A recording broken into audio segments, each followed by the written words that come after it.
पौराणिक कहानी। एक बार की बात है, बिहार के एक छोटे से गांव में शांति देवी अपने परिवार के साथ रहती थी। उनका बेटा राजेश शहर में नौकरी करता था और उनकी बहू पहली बार मायके से छठ पर्व पर अपने ससुराल आई थी।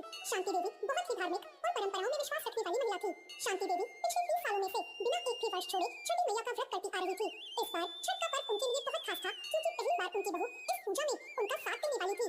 उनकी बहू सुनीता ने बचपन से ही अपनी माँ को छठ का व्रत करते हुए देखा था, लेकिन ससुराल में रीति रिवाज थोड़े अलग थे। उसे थोड़ी घबराहट थी कि कहीं उससे कोई गलती न हो जाए। सुबह सुबह शांति देवी गंगा जल लेकर आई। उन्होंने आंगन में तुलसी चौरा के पास स्नान किया और मिट्टी के चूल्हे पर कद्दू भात बनाया। बहू सुनीता भी उनके साथ ही थी। सास ने कहा, बहू, छठी मैया की पूजा में शुद्धता सबसे जरूरी है। इस दिन मन और तन दोनों को पवित्र रखना होता है। सुनीता ने ध्यान से देखा कि सास मिट्टी के बर्तन में खाना बना रही है और किसी भी चीज में नमक या मसाला नहीं डाल रही।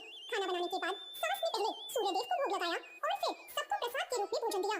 बहू ने अपनी सास से विनम्रता से पूछा, माँ जी, इस पूजा में इतने नियम क्यों हैं? सास मुस्कुराई और बोली, बेटी, ये सिर्फ एक व्रत नहीं, एक पूजा नहीं, बल्कि आत्मसंयम की साधना है। ये व्रत हमारे मन को शुद्ध करता है और परिवार में सुख शांति लाता है। अगले दिन पूरे घर में उत्सव का माहौल था।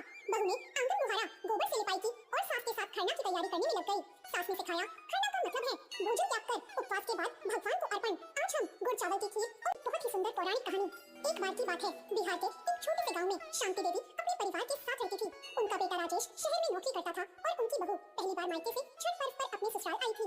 शांति देवी बहुत ही धार्मिक और परंपराओं में विश्वास रखने वाली महिला थी। शांति देवी पिछले 30 सालों में से बिना एक भी वर्ष छोड़े छठी मैया का व्रत करती आ रही थी। इस बार छठ का पर्व उनके लिए बहुत खास था, क्योंकि पहली बार उनकी बहू इस पूजा में उनका साथ देने वाली थी।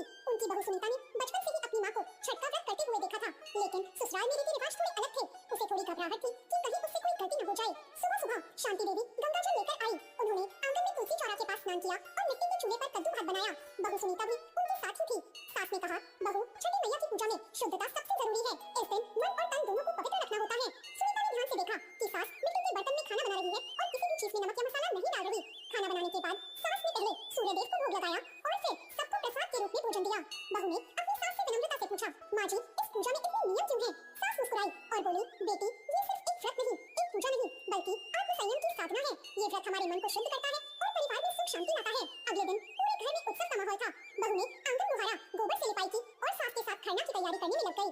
सास ने सिखाया, खरना का मतलब है भोजन त्याग कर उपवास के बाद